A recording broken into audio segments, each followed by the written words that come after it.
अच्छा, क्या India England series 2025 की बराबरी हम लोग बॉर्डर गावस्कर ट्रॉफी 2021 से कर सकते हैं क्या? अरे इतना कंफ्यूज होने की जरूरत नहीं है। मुझे पता है कि हम हिंदुस्तानियों की कंपेयर करने की आदत कभी जाने वाली नहीं है। हम सचिन को कोहली से कंपेयर करते हैं, शाहरुख को सलमान से, छोले भटूरे को डोसे से। तो अब जब हमको एक बढ़िया सीरीज देखने को मिली है तो लोगों ने इसको 2021 वाली बॉर्डर गावस्कर ट्रॉफी से कंपेयर करना शुरू कर दिया है। पर्सनली मेरा ये मानना है कि ये इंग्लैंड वाली सीरीज हमारी यंग टीम के लिए शानदार रही है, लेकिन अगर मुझे फिर भी भारतीय टेस्ट इतिहास में कोई एक सीरीज चुननी हो तो मैं बॉर्डर गावस्कर ट्रॉफी पिक करूंगा। सही बात है कि उसमें चेतेश्वर पुजारा, अश्विन, रोहित शर्मा जैसे खिलाड़ी मौजूद थे, लेकिन ये मत भूलिए कि हम पहले मैच में 36 रन पर ऑल आउट हो गए थे। विराट कोहली का साथ छूट गया था। बारी बारी करके हमारे प्लेयर्स इंजर्ड होते जा रहे थे और हम इंडिया से प्लेयर भी नहीं मंगवा सकते थे क्योंकि कोविड का टाइम चल रहा था और ऑस्ट्रेलिया में क्वारंटीन रूल बहुत सख्त थे। ऐसे में एक वक्त पर तो ये नौबत आ गई थी कि हो सकता था कि रवि शास्त्री को प्लेइंग 11 में शामिल कर लिया जाए। क्या बोला तूने? लेकिन फिर हम वहां पर टेस्ट सीरीज जीत गए। हालांकि इसका यह मतलब बिल्कुल नहीं है कि मैं किसी भी तरीके से इंडिया इंग्लैंड सीरीज 2025 की अचीवमेंट को कम मानता हूं। यहां पर भी हमारी टीम नई थी और सीरीज में पीछे रहने के बावजूद हमने जबरदस्त तरीके से मैनचेस्टर टेस्ट ड्रॉ किया और ओवल टेस्ट जीता। आपके हिसाब से ज्यादा बड़ी अचीवमेंट ऑस्ट्रेलिया 2021 थी या इंग्लैंड 2025? कमेंट करके बताना। लेकिन क्योंकि ये सीरीज में जो जीत मिली है वो ताजा है, इसलिए मैंने सोचा एक बार फिर से इस बेहतरीन सीरीज के सबसे बेहतरीन मोमेंट्स के ऊपर एक वीडियो बनाते हैं। ये मेरी पसंद के मोमेंट्स हैं, आप अपनी पसंद के मोमेंट्स कमेंट करके जरूर बताना। और हेलो, इस वीडियो को देखने के बाद हमारे द रौनक पॉडकास्ट चैनल पे भी जाना। एक लेटेस्ट पॉडकास्ट वहां पर आपका वेट कर रहा है जहां पर हमने अभिनय शर्मा से बात करी है, जो कि एक मैथ्स के पॉपुलर टीचर हैं और एसएससी एग्जाम्स को लेकर जो प्रोटेस्ट हुआ था पिछले दिनों, उस पे बहुत सारी बातें इन्होंने की है। तो इस पॉडकास्ट को भी जरूर देखना। फिलहाल आगे बढ़ते हैं। मोमेंट नंबर 1, जब हम लॉर्ड्स टेस्ट मैच में खेल रहे थे, दिन का खेल खत्म होने वाला था, सिर्फ 7 मिनट बाकी थे, अंग्रेजों ने भिंडी रोना दिखाना शुरू कर दिया था।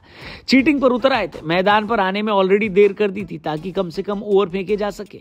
कप्तान शुभमन गिल के मुताबिक इंग्लैंड के ओपनर 10 या 20 सेकंड नहीं, पूरे 90 सेकंड लेट पहुंचे थे मैदान पर। इस बात से हमारे कैप्टन ऑलरेडी नाराज थे, लेकिन खोपड़ी तब और गर्म हो गई जब इंग्लैंड वाले एक ओवर में भी ड्रामे दिखाने लगे।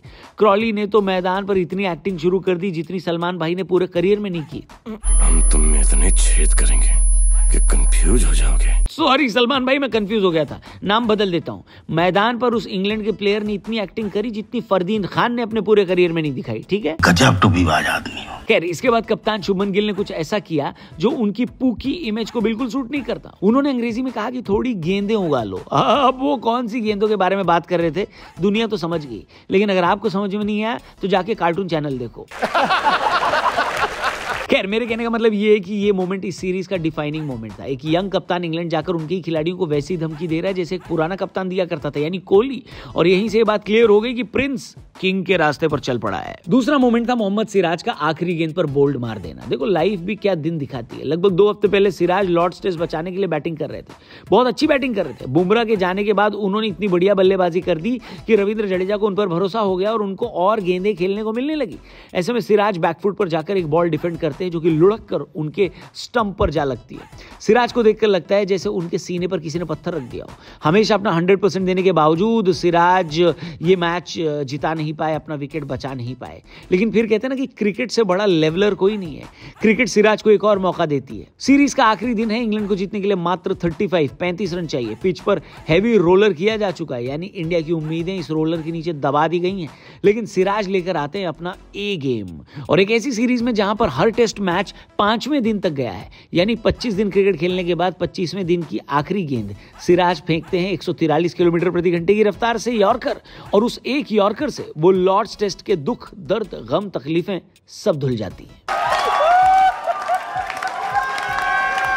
मोमेंट नंबर 3 ऐसा है जो मैच में नहीं, मैच के बाहर आया और इसके बारे में इंग्लैंड में काफी चर्चा रहेगी अगले कई सालों तक।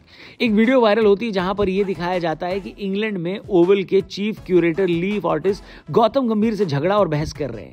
फिर बाद में पता चलता है कि असल में क्यूरेटर साहब नहीं चाहते थे कि इंडियन टीम से कोई भी पिच को देखे या फिर उसके नजदीक भी जाए। ऐसे में गौतम गंभीर उनको दिल्ली वाली डोज दे देते हैं।